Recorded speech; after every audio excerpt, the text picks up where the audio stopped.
Je constate que vous n'êtes pas voilée, donc je ne comprends pas comment vous pouvez parler à ma place, à la place des femmes voilées, premièrement. Mais quand vous dites que c'est un signe culturel, sachez que je suis de culture portugaise à la base. Donc ça ne fait absolument pas partie de ma culture, le voile. Donc pour moi, ce n'est pas un signe culturel. Et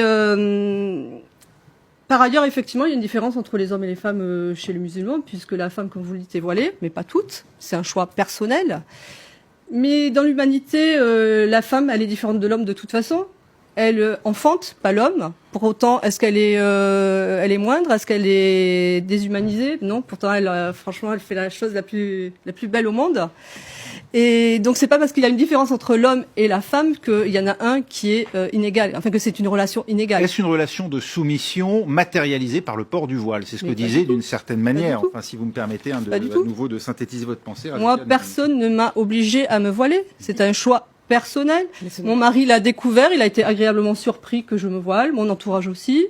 Voilà, c'est pas personne ne m'a obligée à me voiler. Si je puis me... Et puis je suis en France, donc. Pardonnez-moi, mais où commence le choix et où s'arrête le poids de la famille, des traditions, du patriarcat, du mari famille, en l'occurrence? Oui, moi, ma famille, elle est chrétienne, donc je n'ai pas eu le poids de la famille. Mon mari, je veux dire, on s'est mariés, je me suis voilée 5 ans plus tard. Donc s'il avait voulu me l'imposer, il me l'aurait imposé tout de suite.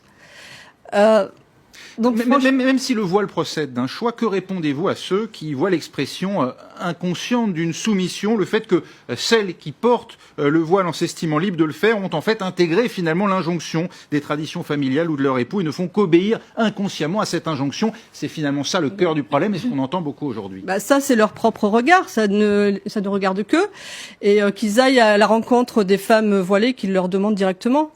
Et ils verront, et qu'ils communiquent, et qu'ils dialoguent avec, ils verront que ce n'est pas du tout ça. Moi, quand on me parle d'islam, enfin de voile politique, je comprends pas ce que ça veut dire. Je comprends pas. De voile, enfin que c'est un signe de soumission, je comprends pas non plus. Voilà, moi c'est un choix personnel qui me regarde, et après celui que ça dérange, c'est à lui d'aller voir ce qui le dérange, et c'est pas à moi d'aller régler son problème. En l'enlevant, en l'occurrence.